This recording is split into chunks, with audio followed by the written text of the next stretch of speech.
Hey guys, today we're taking a quick look at the Sega Genesis Mini 2, and you can tell it's the 2 because there's a little 2 right up there. I would have probably made that a little bit more visible, but still nice design overall. Game list on the back. We now got some Sega CD stuff as well as some 32X, I believe. Can't really see it here, it's kind of hard to see from where I am. Here we go. We got some bonus games. It's just Sega CD, I don't see 32X right there. But anyway, pretty nice selection. This should hopefully be a nice little upgrade over the Sega Genesis Mini 1. I didn't get that, but I've never actually owned a Sega Genesis at all, so I figured this might be a nice little alternative. Yeah, unfortunately I don't do a lot of unboxing videos on this channel anymore. I made a dedicated channel for that, but every once in a while something comes along that I feel like needs to be on both. So that's this, Sega Genesis Mini 2. This is one of the, I think this trend kind of wore off, this Sega Genesis Mini, the mini consoles thing, but Sega's right back here, so hopefully we'll get some nice emulation from M2 again, and we'll be able to play some Sega Genesis games in the way they meant to be played. I wish I could have every single console including a normal Sega Genesis, but fortunately I'm trying to cut down on space. We got 2 HDMI cables. Oh, it's not HDMI, it's just really, really bulky USB Mini. Guys, I get it, this is an updated version of the Sega Genesis Mini, but it's 2022, include USB-C. Yeah, that is a little bit to the cost, but ooh. Oh, interesting. You got removable side panels. That's something I kind of wish they had on the other mini consoles. I guess it's just that one. I think I did remember hearing someone saying there's, oh, and the slot opens too. I think I remember hearing someone say there's like a little power base or whatever, so you can make the tower of power. But it did not come included with the set, sadly, so as you can see here, that's the end of the box. And now we have their one controller, which is kind of weird, but wow, that looks pretty nice. The other mini consoles usually came with 2. This actually feels like a good size. To give you a general idea, we don't really need these, we're not testing anything out. So for size comparison, here is the Super Famicom Mini, and here is the PlayStation Classic, I think is what it's called. And for controllers, I always felt that the PlayStation Classic controller was a little bit too small. Like, I don't know what it is, but compare this to a modern PlayStation controller, it just feels a little bit small. And I have never had an original non-6-axis, non-analog PS1 controller, but it felt a little bit on the small side. Where this, I guess this looks like a little bit miniaturized too. Unfortunately, I've never had a Sega Genesis controller either. We got 6 buttons here, so Street Fighter, here I come. Is Street Fighter included in here? I forgot to check. Anyway, for fighting games, this will be really nice. At least for ones that support it. You got little indents on the buttons too, so you can tell where your thumb's resting. That's pretty nice. Yeah. So the control looks pretty nice overall.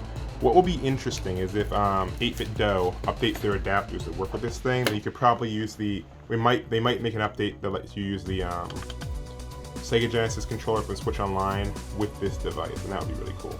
Anyway, when I was talking about the removable attachment things, the PlayStation Classic, I thought had a little, has this little panel thing that doesn't come off. So it's cool seeing Sega, actually have the cartridge slot open up, which I think is for the dummy cartridge that you can probably order. I haven't seen these online, I'm gonna have to look it up. And Nintendo also. So yeah. And like I said, it comes with 1 controller, which is a little weird because most of the other ones come with 2, but that's just how it is. So this is a console. Let's take one more quick look at it. Some really nice printing job on there. You can tell they really cared. Cartridge input. I think I heard that it's a little bit different than a normal Sega Genesis. I know there's like different variations or whatever, but yeah. So I even argue the bottom looks better. We got the Sega logos, we got the little mini serial number sticker, and then we have the warnings here, which look a little bit weird. But look at this compared to Nintendo. It's like, oh, Nintendo. Like, I have a real Super Famicom. I know the bottom actually looks more detailed than this. And then PlayStation, you get 1 sticker, you get some vents. We'll call it a day. So I really just like how this is designed overall. This looks really nice. So yeah, I guess we can show you how long the cable is and stuff. So this is the cable, and it actually feels pretty nice. I don't know who to get the manufacturer. Do they make these themselves? It says Sega Corporation. And yeah, I think this cable should be long enough to get, like, to be able to reach to like a reasonably close couch. All the specs are on the website. You can still buy these on Amazon. I'll have a link below. But yeah, so if you're a fan of Sega Genesis and you never got to try out the system, or maybe you just have like, you know, the Nintendo Switch Online, you want to try these out in a non-subscription way, this is actually, the emulation's on my M2, so it's going to be way better than the Sega Genesis collection on Xbox or Switch. So yeah, like I said, pretty nice game selection. I now have like 90 copies of Puyo's Sun because of this collection. But yeah, so hopefully you guys enjoyed this video. Hopefully it hasn't been completely out of focus. And I will see you all next time. Like I said, this was just a quick little unboxing video. We just want to take a look at the hardware. And I guess the last note is this controller feels really nice. Some people modern day will be like, oh, I don't like squishy buttons or whatever, and squishy D-pad, but I'm like, I love that stuff. This is very much Super Nintendo, so like, I like that they did that on the new Super Nintendo Classic controllers. It has that classic feel to it.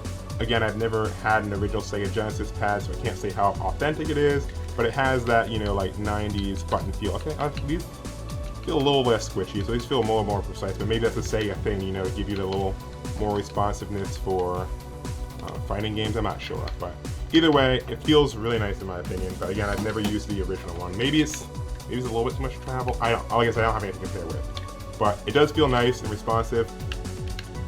Wait, listen to that. D-pad, very nice. So yeah, definitely if you're interested in this, check it out. These Sega branded cables are pretty cool.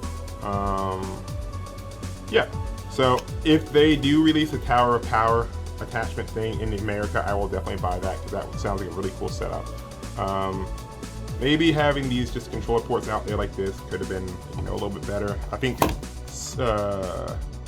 Sony did it a little bit better. They made it look a little bit more PlayStation-y, and this looks a little bit more, I guess, cheap. But other than that, it's pretty on par for the other stuff. So, I guess the idea is Sony had their logo stuff in the back. But anyway, I guess the molding could be a little bit better. No, okay. I'm not going to complain anymore. I still think this is pretty cool. I think it actually, with the moving port and stuff like that, and the opening bay, I think it still has a little bit of an advantage over some of the other ones. Like again, Nintendo has that really nice, you know, Nintendo quality and stuff, but just let me open the bay. That's all I asked for. Anyway, yep, that's it. I will see you guys in the next video.